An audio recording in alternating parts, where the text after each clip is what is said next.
Dieu n'a jamais demandé à un seul homme de faire un plan pour lui. Oh, non, non, jamais. Vous ne trouverez jamais nulle part que Dieu dise, s'il vous plaît, planifiez mon travail pour moi. S'il vous plaît, arrangez les choses pour moi. S'il vous plaît, veuillez me fournir un agenda. Dieu n'a encore jamais fait cela. Dieu garde le plan dans ses mains. Dieu conçoit tout. Et remarquons-le encore, la mesure de la valeur réelle d'un point de vue céleste sera la mesure dans laquelle nous progresserons dans le plan de Dieu et selon la manière que Dieu aura prédéterminée pour réaliser son dessein. Non seulement les œuvres ou les directions doivent être de Dieu, mais l'énergie aussi doit être de Dieu. C'est ce que nous voulons voir maintenant. L'énergie de Dieu, c'est ce qui est fondamental. Notre énergie en tant que telle n'accomplira jamais rien de ce qui est éternel. Permettez-moi de clarifier cela. Nous commencerons par cet aspect et nous verrons un autre aspect un peu plus loin.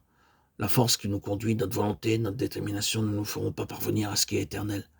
Nous admirons les gens qui surmontent beaucoup de difficultés, qui accomplissent de grandes choses et surtout qui surmontent les handicaps de la vie humaine par la pure force de la volonté. Oui, il est vrai que c'est héroïque, héroïque dans son domaine. Cela peut être admiré. Mais ne pensons jamais que nous pouvons accomplir ce qui a de la valeur divine, ce qui a de la valeur éternelle, par la seule force de notre volonté, par l'énergie de notre esprit, ou de notre âme, ou de notre corps. Oh, pas du tout. Là réside l'erreur. Le Seigneur Jésus avait une immense énergie, mais il la recevait d'en haut.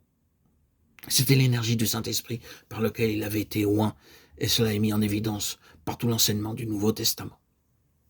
Paul, le persécuteur, était un homme avec une volonté très forte.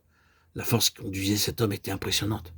Il faisait preuve d'une force, d'une dynamique parmi les hommes, et ce que Saül de Tarse avait déterminé, personne ne pouvait le différer, sauf Dieu.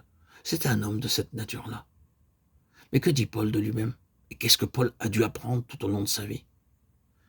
Cette réalité, je ne peux rien faire de moi-même. Paul est parvenu au stade, à la merveilleuse hauteur de la réalisation spirituelle, où il a pu dire « Je ne me glorifierai pas sinon de mes infirmités ». 2 Corinthiens 12,5. Je me glorifierai donc bien plus volontiers de mes faiblesses, afin que la puissance de Christ repose sur moi. 2 Corinthiens 12,9. C'est parvenir très haut. C'était l'une des leçons de sa vie.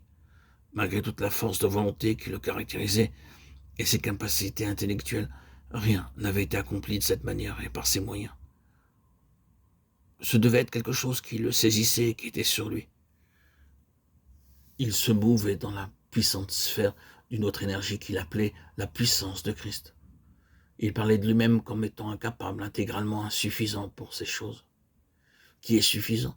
Et il répondait, notre capacité au contraire vient de Dieu et nous a aussi rendus capables d'être ministres d'une nouvelle alliance. 2 Corinthiens 3, 5, 6.